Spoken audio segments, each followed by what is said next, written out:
नमस्कार साथियों, आपका स्वागत है आपके अपने चैनल जोश नेट जीआरएफ में। चैनल पर जाएंगे तो आप देखेंगे सारी प्लेलिस्ट बना दी गई है यूनिट वाइज। तो आपको कुछ भी सामग्री कहीं और से लेने की ज़रूरत नहीं है। आप चैनल पर जाएं, वीडियो देखें और नोट्स बनाएं और रिवीजन करते रहें। तो आइए चलते हैं हम आज की अपनी क्लास में। आज हम पढ़ेंगे हिंदी साहित्य में हिंदी कहानी यूनिट 7 की जो हमारी कहानी है राजा निर्बंसिया, जो कि कहानी लिखी है कमलेश्वर जी ने। तो ये कहानी हम पढ़ते हैं, साथ साथ नोट्स बनाते रहेंगे और अंडरलाइन करते चलेंगे। एक राजा निर्बंसिया थे। माँ कहानी सुनाया करती थी। उनके आसपास ही 4-5 बच्चे अपनी मुट्ठियों में फूल दबाए कहानी समाप्त होने पर गोरों पर चढ़ाने के लिए उत्सुक से बैठ जाते थे। आटे का सुंदर सा चौक पूरा होता। उसी चौक पर मिट्टी की 6 गोरे रखी जाती। उनमें से ऊपर वाली के बिंदिया और सिंदूर लगता। बाकी 5 नीचे दबी पूजा ग्रहण करती। ये अंडरलाइन करेंगे, इम्पोर्टेंट है। इसमें लिखा है उसी चौक पर मिट्टी की 6 गोरे रखी जाती। 6 गोरे रखी जाती और ऊपर वाली के बिंदिया और सिंदूर लगता। बाकी 5 नीचे दबी पूजा ग्रहण करती रहती।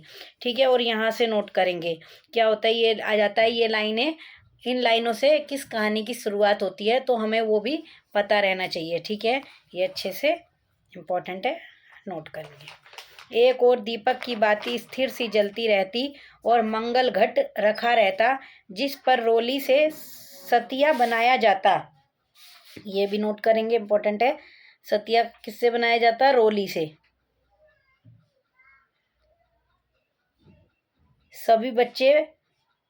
सभी बैठे बच्चों के मुख पर फूल चढ़ाने की उतावली की जगह कहानी सुनने की सहज स्थिरता उभर आती। एक राजा निर्बंसिया थे। माँ कहानी सुनाया करती थी। उनके राज में बड़ी खुशहाली थी। सब वर्ण के लोग अपना अपना कामकाज देखते थे। कोई दुखी नहीं दिखाई पड़ता था। राजा के एक लक्ष्मी सी रानी थी, चंद्रमा सी सुंदर और राजा को बहुत प्यारी। राजा राजकाज देखते और सुख से रानी के महल में रहते।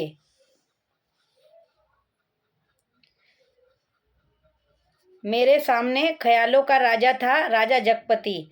तब जगपति से मेरी दांत काटी दोस्ती थी। दोनों मिडिल स्कूल में पढ़ने जाते। दोनों एक से घर के थे, इसलिए बराबरी की निभती थी। मैं मैट्रिक पास करके एक स्कूल में नौकर हो गया और जगपति कस्बे के वकील के यहाँ मुहर्रिर।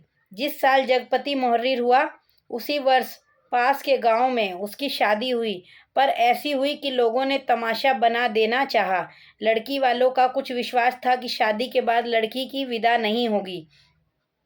ये नोट करेंगे, इम्पोर्टेंट पात्र जगपति। ठीक है, इसमें 2 कहानियां चलती है इस कहानी में। एक राजा रानी की जो कहानी सुनाई जाती है और एक चलती है जगपति की। और तो ये हम जैसे जैसे हम कहानी में आगे बढ़ेंगे तो हमें समझ आएगी कैसे ये दोनों कहानियां पैरेलल चल रही है। ठीक है, ब्याह हो जाएगा और 7वीं भावर तब पड़ेगी जब पहली विदा की सायत होगी और तभी लड़की अपनी ससुराल जाएगी। इम्पोर्टेंट लाइन है, ये आ जाएगा कि ये किस कहानी में ये पंक्तियां शामिल है, तो हमें याद रहनी चाहिए। जगपति की पत्नी थोड़ी बहुत पढ़ी लिखी थी, पर घर की लीक को कौन मेटे।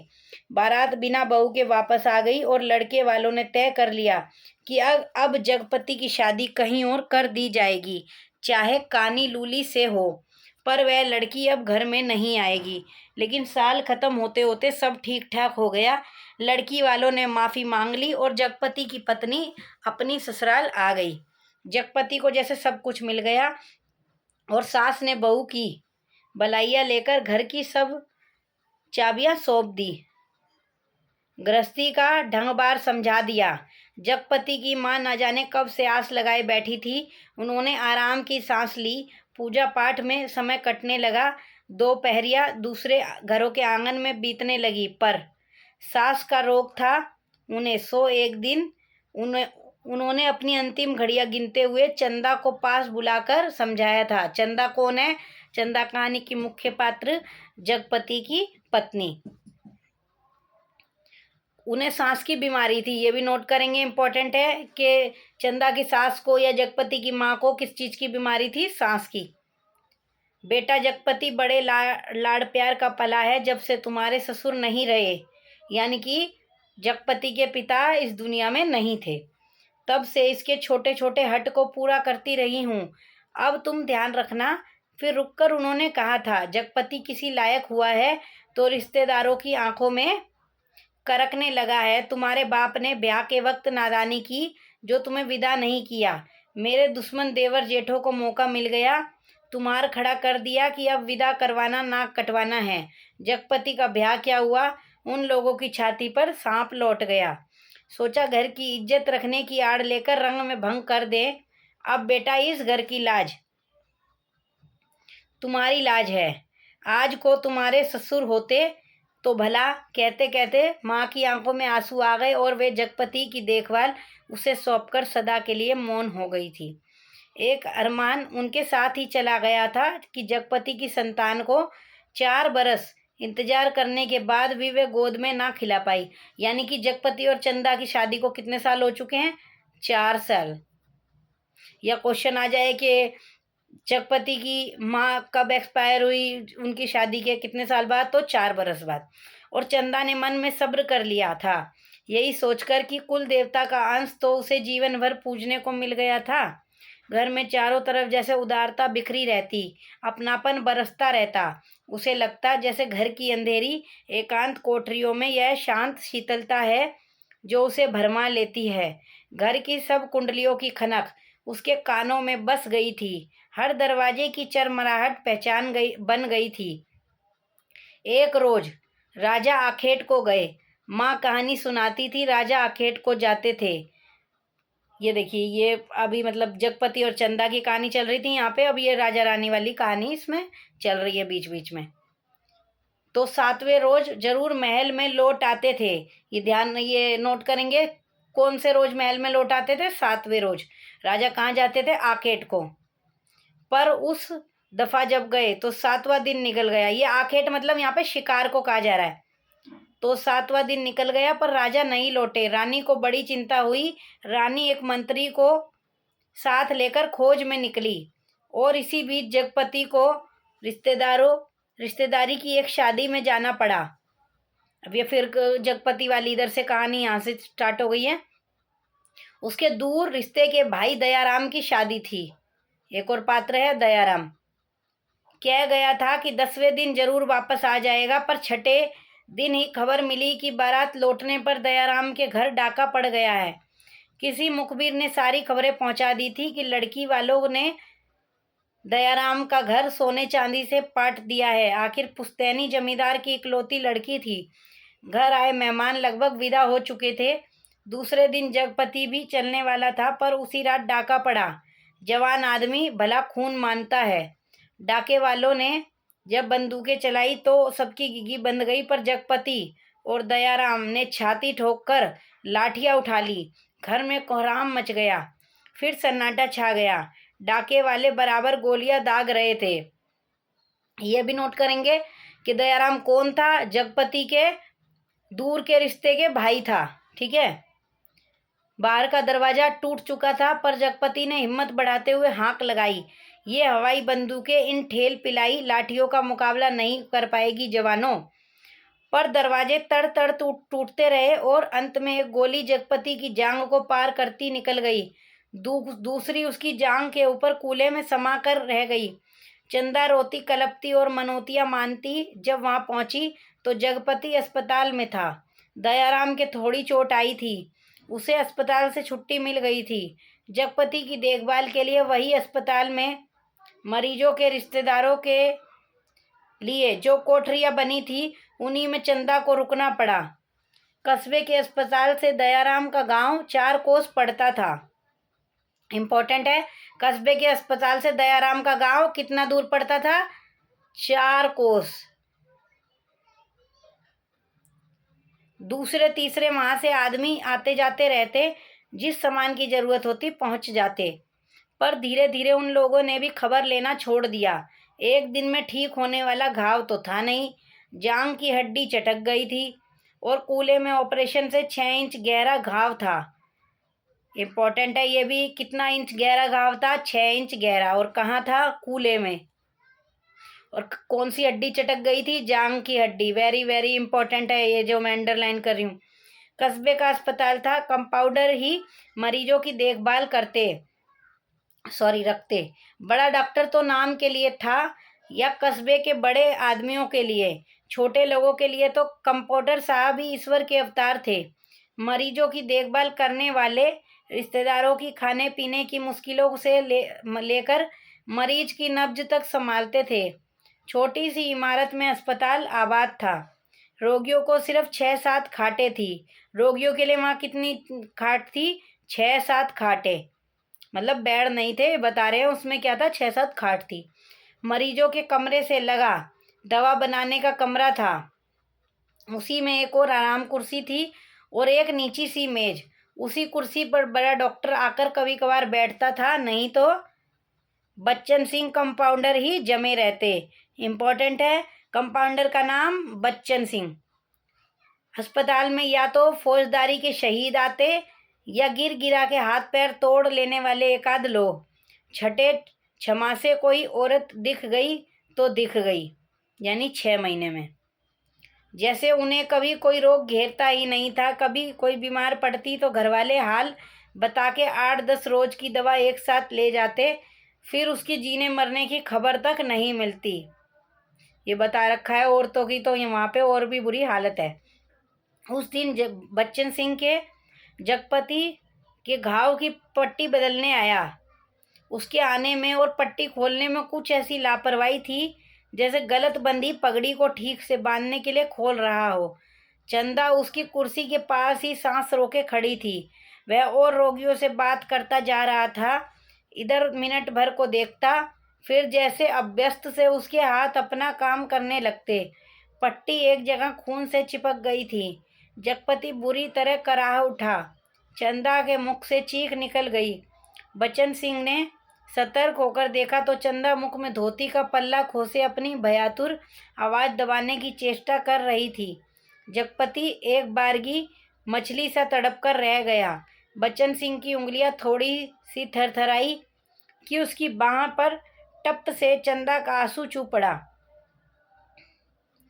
बच्चन सिंह सिहर गया और उसके हाथों की अभ्यस्त निठुराई को जैसे किसी मानवीय कोमलता ने धीरे से छू दिया।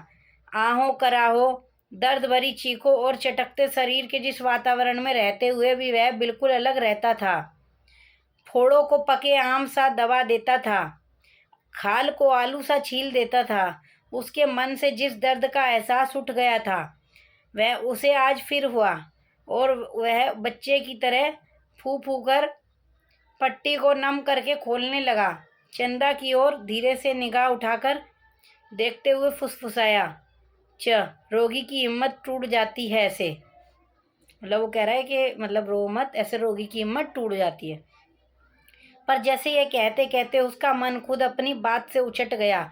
वह बेपरवाही से तो चीख और कराहो की एक रास्ता से उसे मिली थी, रोगी की हिम्मत बढ़ाने की कर्तव्य निष्ठता से नहीं। जब तक वह घाव की मरहम पट्टी करता रहा तब तक किन्हीं 2 आंखों की करुणा उसे घेरे रही, और हाथ धोते समय वह चंदा की उन चूड़ियों से भरी कलाइयों को बेझिझक देखता रहा जो अपनी खुशी उससे मांग रही थी। चंदा पानी डालती जा रही थी और बच्चन सिंह हाथ धोते धोते उसकी कलाइयों, हथेलियों और पैरों को देखता जा रहा था। दवा खाने की ओर जाते हुए उसने चंदा को हाथ के इशारे से बुलाकर कहा, दिल छोटा मत करना, जांग का घाव तो 10 रोज में भर जाएगा। कितना? जांग का घाव कितने दिन में भर जाएगा? 10 रोज में, यानी 10 दिन में। कूल्हे का घाव कुछ दिन जरूर लेगा। अच्छे से अच्छी दवाई दूंगा। दवाइयाँ तो ऐसी है कि मुर्दे को चंगा कर दे, पर हमारे अस्पताल में नहीं आती। फिर भी तो किसी दूसरे अस्पताल से नहीं आ सकती वो दवाइयाँ? चंदा ने पूछा। आ तो सकती है, पर मरीज को अपना पैसा खर्चना पड़ता है उनमें, बच्चन सिंह ने कहा। चंदा चुप रह गई तो बच्चन सिंह के मुंह से अनायास ही निकल पड़ा, किसी चीज़ की ज़रूरत हो तो मुझे बताना। रही दवाइयाँ सो कहीं ना कहीं से इंतजाम करके ला दूंगा। महकमे से मंगाएंगे तो आते आते अवाते महीनों लग जाएंगे। शहर के डॉक्टर से मंगवा दूंगा, ताकत की दवाइयों की बड़ी ज़रूरत है उन्हें।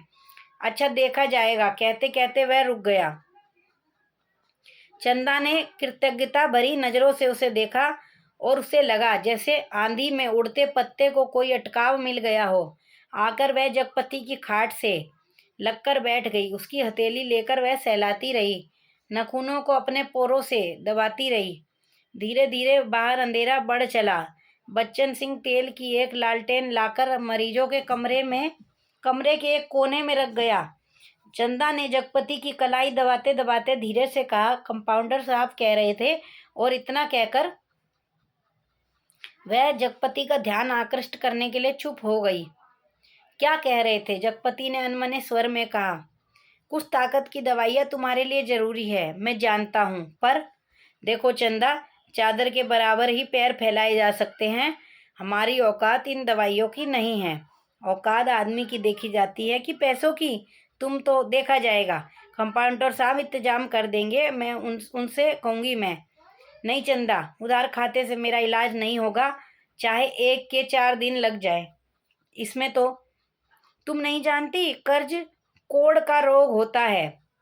इम्पोर्टेंट लाइन है, कर्ज कोढ़ का रोग होता है। एक बार लगने से तन तो गलता ही है, मन भी रोगी हो जाता है। ये पंक्ति किस कहानी में आई है तो हमें याद रखना है, इम्पोर्टेंट। लेकिन कहते कहते वह रुक गई। जगपति अपनी बात की टेक रखने के लिए दूसरी ओर मुंह घुमाकर लेटा रहा।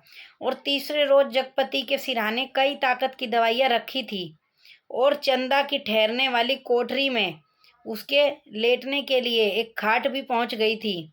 चंदा जब आई तो जगपति के चेहरे पर मानसिक पीड़ा की असंख्य रेखाएं उभरी थी, जैसे वह अपनी बीमारी से लड़ने के अलावा स्वयं किसी अपनी आत्मा से भी लड़ रहा हो, चंदा की नादानी और स्नेह से भी उलझ रहा हो, और सबसे ऊपर सहायता करने वाले की दया से जूझ रहा हो। चंदा ने देखा तो यह सब सह ना पाई। उसके जी में आया कि कह दे, क्या आज तक तुमने कभी किसी से उधार पैसे नहीं लिए? पर वह तो खुद तुमने लिए थे और तुम्हें मेरे सामने स्वीकार नहीं करना पड़ा था, इसलिए लेते झिझक नहीं लगी। पर आज मेरे सामने उसे स्वीकार करते तुम्हारा झूठा पौरुष तिल मिलाकर जाग पड़ा है।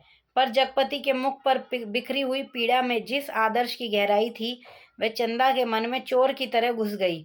और बड़ी स्वाभाविकता से उसने माथे पर हाथ फेरते हुए कहा, ये दवाइयाँ किसी की मेहरबानी नहीं है। मैंने हाथ का कड़ा बेचने को दिया था, उसी में आई है, मुझसे पूछा तक नहीं। और जगपति ने कहा, जैसे खुद मन की कमजोरी को दबा गया। कड़ा बेचने से तो अच्छा था कि बच्चन सिंह की दया ही ओढ़ ली जाती। और उसे हल्का सा पछतावा भी था कि नाहक वह बड़े रो में बड़ी बड़ी बातें कह जाता है, ज्ञानियों की तरह सीख दे देता है। और जब चंदा अंधेरा होते उठकर अपनी कोठरी में सोने के लिए जाने को गई हुई तो कहते कहते यह बात दबा गई कि बच्चन सिंह ने उसके लिए एक खाट का इंतजाम भी कर दिया है। कमरे से निकली तो सीधे कोठरी में गई और हाथ का कड़ा लेकर सीधे दवा खाने की ओर चली गई, जहां बच्चन सिंह अकेला डॉक्टर की कुर्सी पर आराम से टांगे फैलाए लैंप की पीली रोशनी में लेटा था। जगपति का व्यवहार चंदा को लग गया था, और यह भी कि वह क्यों बच्चन सिंह का एहसान अभी से लाद ले। पति के लिए जेवर की कितनी औकात है। वह बेधड़क सी दवाखाने में घुस गई। दिन की पहचान के कारण उसे कमरे की मेज, कुर्सी और दवाइयों की अलमारी की स्थिति का अनुमान था। वैसा कमरा अंधेरा ही पड़ा था, क्योंकि लैंप की रोशनी केवल अपने वृत्त में अधिक प्रकाशवान होकर कोनों के अंधेरे को और भी घनीभूत कर रही थी। बच्चन सिंह ने चंदा को घुसते ही पहचान लिया। वह उठकर खड़ा हो गया। चंदा ने भीतर कदम तो रख दिया, पर सहसा सहम गई, जैसे वह किसी अंधेरे कुएं में अपने आप कूद पड़ी हो। ऐसा कुआं जो निरंतर पतला होता गया है, जिसमें पानी की गहराई पाताल की परतों तक चली गई हो, जिसमें पड़कर वह नीचे धंसती चली जा रही हो। नीचे अंधेरा, एकांत, घुटन, पाप। बच्चन सिंह अवाक ताकता रह गया और चंदा ऐसे वापस लौट पड़ी जैसे किसी काले पिशाच के पंजों से मुक्ति मिली हो। बच्चन सिंह के सामने क्षण भर में सारी परिस्थिति कौंध गई और उसने वहीं से बहुत संयत आवाज में जबान को दबाते हुए जैसे वायु में स्पष्ट ध्वनित कर दिया, चंदा। वह आवाज़ इतनी बेआवाज़ थी और निरर्थक होते हुए भी इतनी सार्थक थी कि उस खामोशी में अर्थ भर गया। चंदा रुक गई। बच्चन सिंह उसके पास जाकर रुक गया। सामने का घना पेड़ स्तब्ध था। उसकी काली परछाई की परिधि जैसे एक बार फैलकर उन्हें अपने वृत्त में समेट लेती और दूसरे ही क्षण मुक्त कर देती। दवा खाने का लैंप सहसा भभक कर रुक गया और मरीजों के कमरे से एक कराह की आवाज़ दूर मैदान के छोर तक जाकर डूब गई। चंदा ने वैसे ही नीचे ताकते हुए अपने को संयत करते हुए कहा, यह कड़ा तुम्हें देने आई थी तो वापस क्यों चली जा रही थी? चंदा चुप, और 2 क्षण रुककर उसने अपने हाथ का सोने का कड़ा धीरे से उसकी ओर बढ़ा दिया, जैसे देने का साहस ना होते हुए भी यह काम आवश्यक था। बच्चन सिंह ने उसकी सारी काया को एक बार देखते हुए अपनी आंखें उसके सिर पर जमा दी। उसके ऊपर पड़े कपड़े के पार नरम चिकनाई से भरे लंबे लंबे बाल थे, जिसकी भाप सी महक फैलती जा रही थी। वह धीरे से बोला, लाओ। चंदा ने कड़ा उसकी ओर बढ़ा दिया। कड़ा हाथ में लेकर वह बोला, सुनो। चंदा ने प्रश्न भरी नजरें उसकी ओर उठा दी। उनमें झांकते हुए उसने हाथ से उसकी कलाई पकड़ते हुए वह कड़ा उसकी कलाई में पहना दिया। चंदा चुपचाप कोठरी की ओर चल दी और बच्चन सिंह दवाखाने की ओर। कालिख बुरी तरह बढ़ गई थी और सामने खड़े पेड़ की काली परछाई गहरी पड़ गई थी। दोनों लौट गए थे, पर जैसे उस कालिख में कुछ रह गया था, कुछ छूट गया था। दवा खाने का लैंप जो जलते जलते एक बार भभका था, उसमें तेल ना रह जाने के कारण बत्ती की लो बीच से फट गई थी। उसके ऊपर धुएं की लकीर बल खाती सांप की तरह अंधेरे में विलीन हो जाती थी। सुबह जब चंदा जगपति के पास पहुंची और बिस्तर ठीक करने लगी तो जगपति को लगा कि चंदा बहुत उदास थी। क्षण क्षण में चंदा के मुख पर अनगिनत भाव आ जा रहे थे, जिसमें असमंजस था, पीड़ा थी, निरीहता थी। कोई अदृश्य पाप कर चुकने के बाद हृदय की गहराई से किए गए पश्चाताप जैसी धूमिल चमक। रानी मंत्री के साथ जब निराश होकर लौटी, यहाँ पे फिर राजा वाली कहानी शुरू कर दी है, ठीक है, याद रखें। तो देखा राजा महल में उपस्थित थे। उनकी खुशी का ठिकाना ना रहा। माँ सुनाया करती थी, पर राजा को रानी का इस तरह मंत्री के साथ जाना अच्छा नहीं लगा। रानी ने राजा को समझाया कि वह तो केवल राजा के प्रति अटूट प्रेम के कारण अपने को न रोक सकी। राजा रानी एक दूसरे को बहुत चाहते थे। दोनों के दिलों में एक बात शूल की तरह गड़ती रहती थी कि उनके कोई संतान न थी। राजवंश का दीपक बुझने जा रहा था। संतान के भाव में उनका लोक परलोक बिगड़ा जा रहा था और कुल की मर्यादा नष्ट होने की शंका बढ़ती जा रही थी। यहाँ पे फिर जगपति वाली और चंदा वाली कहानी शुरू कर दी है। बीच बीच में राजा की कहानी, ये उसको इससे रिलेट कर रहे हैं, ठीक है। दूसरे दिन बच्चन सिंह ने मरीजों की मरहम पट्टी करते वक्त बताया था कि उसका तबादला मैनपुरी के सदर अस्पताल में हो गया है। कहाँ हो गया तबादला? बच्चन सिंह का मैनपुरी के सदर अस्पताल में। इम्पोर्टेंट है ये। और वह परसों यहाँ से चला जाएगा। जगपति ने सुना तो उसे भला ही लगा। आए दिन रोग घेरे रहते हैं। बच्चन सिंह उसके शहर के अस्पताल में पहुंचा जा रहा है तो कुछ मदद मिलती ही रहेगी। आखिर वह ठीक तो होगा ही, और फिर मैनपुरी के सिवा कहाँ जाएगा। पर दूसरे ही क्षण उसका दिल अखत भारीपन से भर गया। पता नहीं क्यों चंदा के अस्तित्व का ध्यान आते ही उसे इस सूचना में कुछ ऐसे नुकीले कांटे दिखाई देने लगे जो उसके शरीर में किसी भी समय चुभ सकते थे, जरा सा बेखबर होने पर बींध सकते थे। और तब उसके सामने आदमी के अधिकार की लक्ष्मण रेखाएं धुएं की लकीर की तरह कांपकर मिटने लगी और मन में छुपे संदेह के राक्षस बाना बदल योगी के रूप में घूमने लगे। और 15-20 रोज बाद जब जगपति की हालत सुधर गई तो चंदा उसे लेकर घर लौट आई। जगपति कितने दिन बाद? 15-20 दिन बाद, ठीक है, नोट करेंगे। जगपति चलने फिरने लायक हो गया था। घर का ताला जब खोला तब रात झुक आई थी और फिर उनकी गली में तो शाम से ही अंधेरा झरना शुरू हो जाता था। पर गली में आते ही उन्हें लगा जैसे कि बनवास काटकर राजधानी लौटे हों। नुक्कड़ पर ही जमुना सुनार की कोठरी में सुरही फिरक रही थी। इम्पोर्टेंट पात्र जमुना सुनार। जिसके दराजदार दरवाजों से लालटेन की रोशनी की लकीर झांक रही थी और कच्ची तंबाकू का धुआं रूंधी गली के मुहाने पर बुरी तरह भर गया था। सामने ही मुंशी जी अपनी जिंगला खटिया के गड्ढे में कुप्पी के मध्यम प्रकाश में खसरा खतौनी बिछाए मिजान लगाने में मशगूल थे। जब जगपति के घर का दरवाज़ा खड़का तो अंधेरे में उसकी चाची ने अपने जंगले से देखा और वहीं से बैठे बैठे अपने घर के भीतर ऐलान कर दिया, राजा निर्बंसिया अस्पताल से लौट आए, कुलमा भी आई है। इम्पोर्टेंट पात्र कौन बोल रहा है? ये उसकी चाची, जगपति की चाची। Important line. ये शब्द सुनकर घर के अंधेरे बरोटे में घुसते ही जगपति हाफ कर बैठ गया। झुंझलाकर चंदा से बोला, अंधेरे में क्या मेरे हाथ पैर तुड़वाओगी? भीतर जाकर लालटेन जला लाओ ना। तेल नहीं होगा इस वक्त, जरा ऐसे ही काम, तुम्हारे कभी कुछ नहीं होगा। न तेल ना।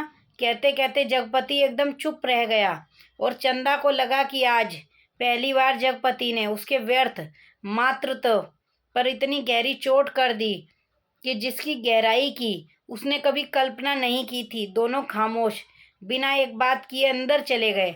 ये मतलब उससे जोड़ रहे, जैसे राजा निर्बंसिया जो थे उनके संतान नहीं थी, तो ये चाची भी ने भी उसको ताना मारा, तो फिर ये जगपति भी कहता है कि तुम्हारे कभी कुछ नहीं होगा ऐसा।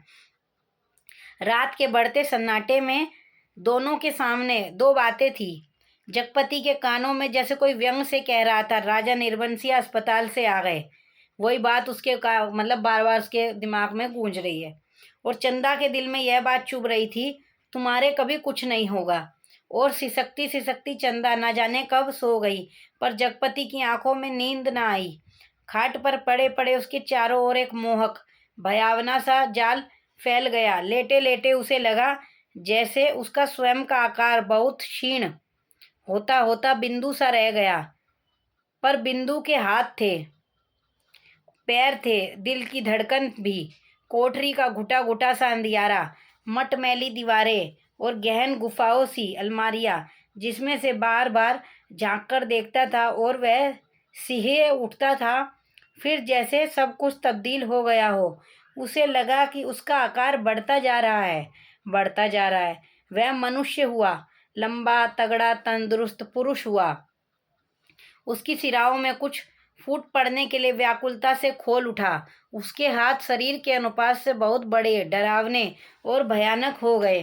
उनके लंबे लंबे नाखून निकल आए और वह राक्षस हुआ, देते हुआ आदिम बर्बर। ये इम्पोर्टेंट लाइन है, आ जाएगी तो हमें पता नहीं चलेगा। यहाँ से ऐसे नोट कर लेंगे, लेटे लेटे जैसे उसे लगा, और ये आदिम बर्बर तक की ये आ जाएगी कि ये पंक्तियाँ किस कहानी में। ठीक है, तो हमें याद रहनी चाहिए। और बड़ी तेजी से सारा कमरा एक बारगी चक्कर काट गया। फिर सब धीरे धीरे स्थिर होने लगा और उसकी सांसें ठीक होती जान पड़ी। फिर जैसे बहुत कोशिश करने पर घिघी बंद जाने के बाद उसकी आवाज़ फूटी, चंदा। चंदा की नरम सांसों की हल्की सरसराहट कमरे में जान डालने लगी। जगपति अपनी पाटी का सहारा लेकर झुका। कांपते पैर उसने जमीन पर रखे और चंदा की खाट के पाए से सिर टिकाकर बैठ गया। उसे लगा जैसे चंदा की इन सांसों की आवाज़ में जीवन का संगीत गूंज रहा है। वह उठा और चंदा के मुख पर झुक गया। उस अंधेरे में आंखें गड़ाए गड़ाए जैसे बहुत देर बाद स्वयं चंदा के मुख पर आभा फूटकर अपने आप बिखरने लगी। उसके नक्श उज्जवल हो उठे और जगपति की आंखों को ज्योति मिल गई। वह मुग्ध सा ताकता रहा। चंदा के बिखरे बाल, जिनमें हाल के जन्मे बच्चे के गबुआरे बालों की सी महक, दूध की कचाइंद, शरीर के रस की मिठास और स्नेह सी चिकनाहट, और वह माथा जिस पर बालों के पास तमाम छोटे छोटे नरम नरम से रोए और रेशम से और उस पर कभी लगाई गई सिंदूर की बिंदी का हल्का सा मिटा हुआ आभास, उन्हें नन्हे नन्हे निर्द्वंद सोए पलक और उनकी मासूम सी कांटों की तरह बरौनियाँ और सांस में घुलकर आती हुई वह आत्मा की निष्कपट आवाज़ की लय, फूलों की पंखुड़ी से पतले पतले ओठ, उन पर पड़ी हुई अछूती रेखाएं जिनमें सिर्फ दूध सी महक। उसकी आंखों के सामने ममता सी छा गई, केवल ममता। और उसके मुख से अस्फुट शब्द निकल गया, बच्ची। डरते डरते उसके बालों की एक लट को उसने बड़े जतन से हथेली पर रखा और उंगली से उस पर जैसे लकीरें खींचने लगा। उसे लगा जैसे कोई शिशु उसके अंक में आने के लिए, अंक मतलब गोद,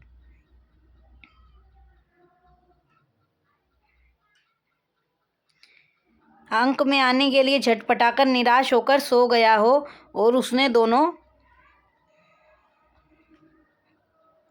हथेलियों को पसारकर उसके सिर को अपनी सीमा में भर लेना चाहा कि कोई कठोर चीज़ उसकी उंगलियों से टकराई, जैसे होश में आया। बड़े सहारे से उसने चंदा के सिर के नीचे टटोला। एक रुमाल में बंधा कुछ उसके हाथ में आ गया। अपने को संयत करता वह वहीं ज़मीन पर बैठ गया। उसी अंधेरे में उस रुमाल को खोला तो जैसे सांप सूंघ गया। चंदा के हाथों के दोनों सोने के कड़े उसमें लिपटे थे। आज की क्लास हम अपनी यहीं पर समाप्त करते हैं। कहानी लंबी है तो हम आगे की कहानी अगली क्लास में देखेंगे।